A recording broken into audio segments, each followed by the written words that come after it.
Hello class, मैं पवन मिश्रा। और आज के इस वीडियो लेक्चर में हमारा जो प्रकरण है, हमारा हिंदी भाषा शिक्षण में जो विषय है, विद्यालय पाठचर्या में हिंदी का स्थान। तो आज के इस वीडियो लेक्चर में हम इस विषय में हम चर्चा करेंगे कि विद्यालय पाठचर्या में हिंदी का या जो भाषा है उसका क्या स्थान होता है। तो हम शुरू करते हैं, विद्यालय पाठचर्या में हिंदी का स्थान।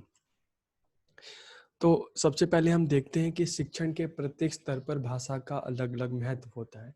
कि अगर हम शिक्षण की बात करते हैं, विद्यालय की बात करते हैं, तो बिना भाषा के शिक्षण, अधिगम प्रक्रिया, विद्यालय सब कुछ अपने आप में अपूर्ण है, अधूरे हैं। बिना भाषा के हम ना विषयों की कल्पना कर सकते हैं, ना पुस्तकों की कल्पना कर सकते हैं, ना विद्यालय की कल्पना कर सकते हैं। तो शिक्षण के प्रत्येक स्तर पर भाषा का अलग अलग महत्व है। हम शिक्षण की बात करते हैं तो प्राथमिक विद्यालय की बात करते हैं, शिक्षण की बात करते हैं तो प्राथमिक स्तर, माध्यमिक स्तर, उच्चतर माध्यमिक स्तर। तो प्रत्येक स्तर पर भाषा का अलग महत्व है। जहाँ प्राथमिक स्तर पर बच्चों को भाषा को लिखना बोलना सिखाया जाता है, लिखना बोलना पढ़ना सुनकर समझना सिखाया जाता है। तो माध्यमिक स्तर पर हम देखते हैं कि बच्चों को व्याकरणिक नियमों का ज्ञान कराया जाता है। उनकी जो लेखन कौशल है, वाचन कौशल है, उसको और अधिक विकसित किया जाता है, उनके शब्द भंडार में वृद्धि की जाती है। उनको इस तरह तैयार किया जाता है कि वो अपनी बातों को सही प्रकार से सबके समक्ष व्यक्त कर सकें।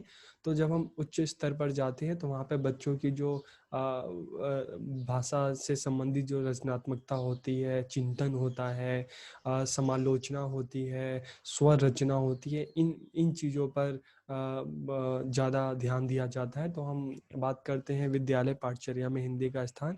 शिक्षण के प्रत्येक स्तर पर भाषा का अलग अलग महत्व है। भाषा ही विभिन्न विषयों के अध्ययन एवं अध्यापन का सर्वाधिक महत्वपूर्ण साधन है। कि भाषा के बिना ना हम सामाजिक विज्ञान सीख सकते हैं, ना विज्ञान सीख सकते हैं, हम अन्य किसी विषयों को हम नहीं सीख सकते, ना जान सकते हैं। तो भाषा ही विभिन्न विषयों के अध्ययन एवं अध्यापन का सर्वाधिक महत्वपूर्ण साधन है।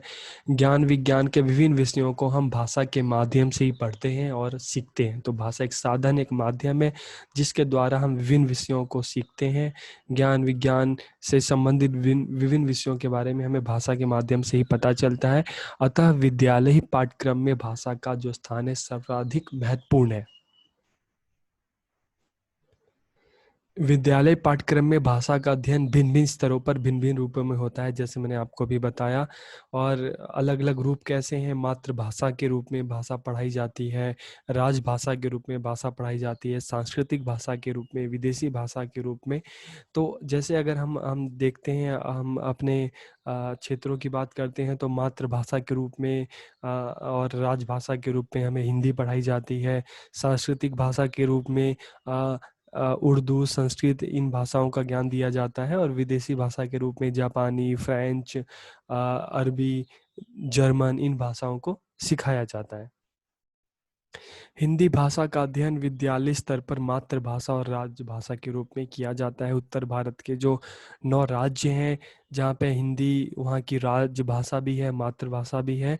तो हिंदी भाषा का अध्ययन विद्यालय स्तर पर मातृभाषा और राजभाषा के रूप में किया जाता है। राजभाषा मतलब सरकारी कामकाज की भाषा, और मातृभाषा का मतलब वह भाषा जिससे एक बच्चा अपनी माता पिता अपने घर में जिस भाषा में बात करता है उसे उसकी मातृभाषा कहते हैं। विद्यालय पाठ्यक्रम में हिंदी विभिन्न स्तरों पर पढ़ाई जाती है। प्राथमिक स्तर हो गया, माध्यमिक स्तर हो गया और उच्चतर माध्यमिक स्तर हो गया। प्रत्येक स्तर पर हिंदी भाषा शिक्षण का अपना निर्धारित उद्देश्य होता है। जो उद्देश्य इस प्रकार है, हम उस पर चर्चा करेंगे। तो सबसे पहले हम देखते हैं प्राथमिक स्तर कक्षा 1 से 5 तक हिंदी भाषा शिक्षण के उद्देश्य क्या हैं।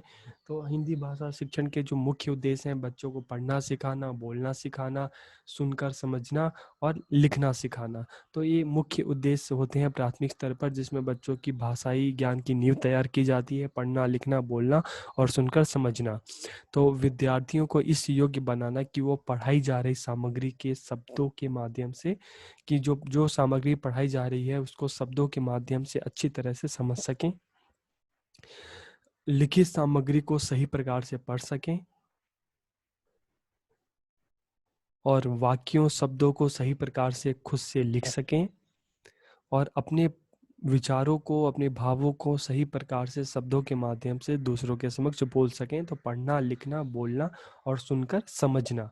इसके अलावा विद्यार्थियों के शब्द भंडार में वृद्धि करना, विद्यार्थियों में पढ़ने की आदत को विकसित करना, विद्यार्थियों के उच्चारण को शुद्ध बनाना और अध्याय का सही प्रकार से स्वस्वर और आदर्श वाचन करने की योग्यता का विकास करना। तो स्वस्वर वाचन जब हम कविता, ये अक्सर कविताओं में इस्तेमाल होता है। जब हम कविताओं को उचित स्वर में, लय में हम उसको पढ़ते हैं तो उसको स्वस्वर वाचन। और जब हम कहानी पढ़ते हैं, कहानी की व्याख्या करते हैं व्याकरणिक नियमों को ध्यान में रखकर, तो उसको आदर्श वाचन कहते हैं। तो उस अध्याय का सही प्रकार से स्वस्वर और आदर्श वाचन करने की योग्यता का विकास करना। फिर हम देखते हैं कि उच्च प्राथमिक स्तर, जिसको निम्न माध्यमिक स्तर भी कहते हैं, कक्षा 6 से 8 तक हिंदी भाषा के क्या उद्देश्य हैं। अब जो प्राथमिक स्तर पर उद्देश्य हैं, उन उद्देश्यों का थोड़ा सा विस्तार होता है कि व्याकरण का ज्ञान प्रदान करना। कि माध्यमिक स्तर पर, प्राथमिक स्तर पर बच्चों को मुख्य रूप से पढ़ना, लिखना, बोलना और सुनकर समझना सिखाया जाता है। और फिर माध्यमिक स्तर पर, उच्चतर प्राथमिक स्तर पर बच्चों के व्याकरण को मजबूत किया जाता है। तो व्याकरण का ज्ञान प्रदान करना, विद्यार्थियों में स्वाध्याय की प्रवृत्ति, आदत का विकास करना, विद्यार्थियों की भाषा के प्रति सौंदर्य भावना को विकसित करना। कि जो भाषा सौंदर्य है, जो काव्य में सुंदरता है, जो कहानी, काव्य, कविताएं, उनमें जो सुंदर चीजें हैं, तो उसको समझाना। और जो इस तरह की जो सौंदर्य है, उसके प्रति सौंदर्य की भावना को विकसित करना। जैसे कविताओं के कुछ कुछ अंश होते हैं, कहानियों के कुछ अंश होते हैं जिनको पढ़कर बहुत अच्छा लगता है। तो इन अंशों को बच्चों में को समझाना, सिखाना। तो भाषा के प्रति सौंदर्य भावना को विकसित करना। जैसे बहुत सारी कविताएं हैं, हम पंछी उन्मुक्त गगन के, झांसी की रानी, ये कुछ ऐसी कविताएं हैं जिसकी जो काव्य शैली है, काफ़ी हम देखते हैं कि इसके जो भाव हैं और जो कलात्मक शैली है, काफ़ी सुंदर है। तो इस तरह की जो भाषा की जो सुंदरता है, उसको बच्चों के समक्ष प्रस्तुत करना और बच्चा ये समझे कि क्या सुंदर है। तो भाषा के प्रति सौंदर्य भावना को विकसित करना, विद्यार्थियों के शब्द भंडार में वृद्धि करना, विद्यार्थियों के लिखने, पढ़ने, बोलने और समझने की क्षमता का और अधिक विकास करना, स्वस्वर और आदर्श वाचन की योग्यता का विकास करना। ये उच्च प्राथमिक स्तर पर भाषा शिक्षण के उद्देश्य हैं। अब हम बात करते हैं माध्यमिक स्तर, कक्षा 9 और 10 पर हिंदी भाषा के उद्देश्यों का और अधिक विस्तार होता है। और विद्यार्थियों के शब्द भंडार में वृद्धि, कि विद्यार्थियों को और नए नए शब्दों का ज्ञान कराना, विद्यार्थियों में पाठ के रस भावों को समझने और ग्रहण करने की क्षमता का विकास करना। कि अब जो हिंदी में जो बच्चे पाठ पढ़ते हैं, उसमें जो कवि है, जो लेखक है, उनकी जो कविताओं के क्या भाव हैं, और उन कविताओं और कहानियों के लिखने के जो लेखक या कवि जो लिख रहे हैं, तो किस भाव को ध्यान में रखकर लिखते समय उनके क्या भाव रहे होंगे। तो विद्यार्थियों में पाठ की जो रस है, जो पाठ का जो भाव है, कविता का भाव है, उन भावों को ग्रहण करने की क्षमता पैदा करना, ग्रहण करना और समझने की क्षमता पैदा करना। जैसे हम 9वीं 10वीं क्लास में हिंदी पढ़ते हैं, तो उसमें है कि इनके भावों को स्पष्ट कीजिए, कि इसके पीछे कवि का या क्या भाव रहा होगा। तो ये चीज़ें, विद्यार्थियों में स्वाध्याय और मौन वाचन की आदत का विकास करना। मौन वाचन मतलब चुप रहकर, शांत रहकर खुद से चीज़ों को पढ़ना। व्याकरण के नियमों, रस, अलंकार आदि से परिचय कराना। कि 9वीं 10वीं में हम देखते हैं रस, अलंकार, ये नई चीज़ें होती हैं जो बच्चों को सिखाई जाती हैं। विद्यार्थियों में अभिनय और संवाद की योग्यता का विकास करना। कि कक्षा में आपस में संवाद, दूसरों के साथ संवाद के किस प्रकार किया जाए, तो अभिनय और संवाद की योग्यता का विकास करना। विद्यार्थियों को इस योग्य बनाना कि वह अपने विचारों को सही और स्पष्ट रूप से लिखकर अभिव्यक्त कर सकें। तो अक्सर हम देखते हैं कि माध्यमिक स्तर पर बच्चों की लेखन प्रतियोगिताएं करवाई जाती हैं, निबंध लेखन करवाया जाता है। तो इस तरह की प्रतियोगिताओं का भी हम देखते हैं प्रतियोगिताओं को।